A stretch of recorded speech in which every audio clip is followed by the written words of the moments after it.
Bienvenue à nos nouvelles Minute par Minute. Je suis Eugenia Perez-Andy et pour commencer, Mariana Hernandez présentera la météo. Pendant toute la semaine du 17 février, il fera très froid. Après quelques jours de très chaud intense dans la majeure partie de la ville, un front froid va se former et on estime que nous atteindrons à moins 5 degrés. Quelque chose arrivera à Monterrey qui ne soit jamais produit depuis longtemps. Il y aura 8 copes de neige et on les verra dans toute la région métropolitaine. Dans l'endroit montagneux, cela se reflétera davantage, car il aura de très fortes tempêtes de neige et il fera plus froid que normalement. Le minimum sera de 8 degrés et le maximum d'environ 0 degrés.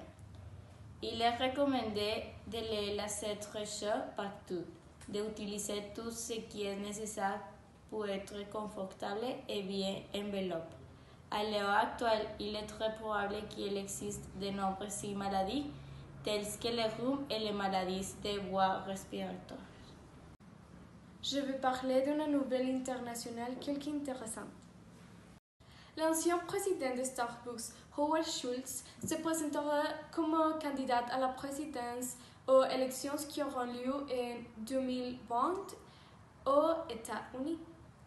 La possibilité qu'il postule tout moment concerne les démocrates parce qu'ils pensent que cela aidera Donald Trump à être réélu.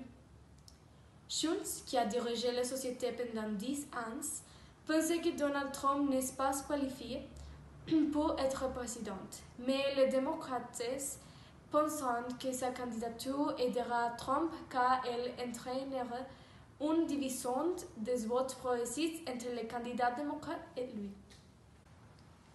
Le candidat suivant a déclaré « Je participerai à la compétition en tant qu'indépendant centriste en dehors du système bipartite ». Il a démissionné de son poste de président et chef de la direction de Starbucks. L'an dernier, il a déclaré qu'il cherchait ce qu'il pouvait faire pour être plus utile à l'avenir des États-Unis. Schultz a déclaré au New York Times qu'il commencerait les démarches administratives nécessaires pour figurer les bulletins de vote en 2020 et qu'il visiterait le pays pendant les 3 prochains mois puis annoncerait officiellement sa candidature. Si Schultz participe à l'élection 2020, il rejoindra une liste croissante de candidats comprenant la sénatrice Kamala Harris de Californie, le représentant Tulsi Gabbard de Hawaï, l'ancien représentant John Delaney du Maryland et l'ancien secrétaire au logement et au développement urbain Julian Castro. Merci. Très bien.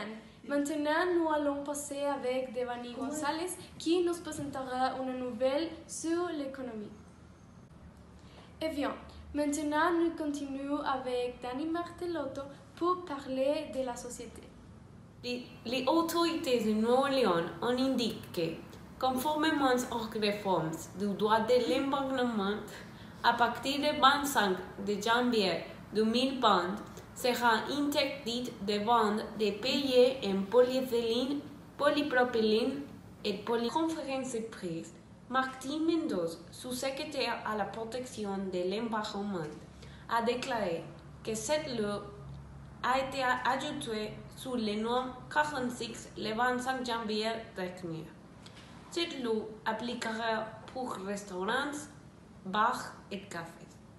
Bien que cette loi semble très stricte, cela permettrait aux gens de continuer à vendre des papiers en plastique, mais seulement dans des cas particuliers de personnes et d'hôpitaux, où ils sont nécessaires pour des raisons de santé. Après un an d'application de cette loi, il commencera à sanctionner ceux qui la violent.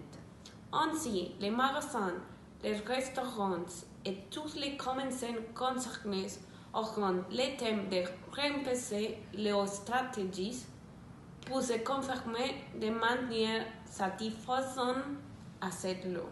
Actuellement, le secrétaire du développement durable de Nuevo León a déjà l'obligation de promouvoir la non-utilisation de les pots et de remplacer les ustensiles réutilisables ayant un impact moins sur l'environnement. Bon, maintenant nous allons passer avec Lucia Marcos qui va parler du sport. Merci Eugenia. Aujourd'hui, je parlerai de diverses nouvelles. La première, c'est lui. Le boxeur mexicain Canelo Álvarez se battra contre le boxeur Jacob Daniels pour la 5e fois. Le combat sera dans le T-Mobile Arena le 4 mai 2019. Ce combat se commettra sur la chance de Canelo de gagner le 4e band de bois. Dans d'autres nouvelles, l'entraîneur de l'équipe mexicaine Gerardo Martino se rassemblera avec plusieurs des joueurs mexicains.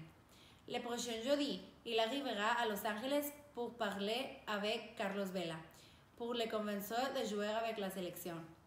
Gerardo Martino a mentionné qu'il se concentrera en recruter des joueurs mexicains, pas ceux qui sont nationalisés. Certains des joueurs auxquels il parlera sont les frères Dos Santos. Il rencontrera Giovanni pour parler de son état physique et de savoir s'il sera disponible pour des matchs amicaux. Merci, c'est tout pour aujourd'hui. Très bien. Maintenant, nous allons passer avec Devani González qui nous présentera une nouvelle sur l'économie. Le PIB devrait croître en dessous de 12% en 2019 et 2020 en raison de l'incertitude politique. L'un des principaux facteurs affectant l'économie mexicaine depuis le début de la présidence d'Andrés Manuel López Obrador est l'incertitude sur la politique intérieure, l'insécurité publique, l'absence d'état de droit et la corruption. Pour cette raison, la plupart des 32 spécialistes considèrent que l'économie ne s'est pas améliorée par rapport à l'an dernier. Compte tenu de ce qui se passe, ce moment est considéré comme un mauvais moment pour investir et on estime donc que l'aspect commercial va empirer. Et autre, c'est la possibilité que l'investissement étranger commence à diminuer. Un autre aspect qui influence directement l'économie mexicaine est l'argent. En raison de la pénurie présentée dernièrement dans certaines régions du pays, la vente de ces produits a chuté de 15%, générant des pertes économiques importantes d'environ 30 millions de pesos pour ce qui est considéré comme le pire début de l'an depuis 15 ans.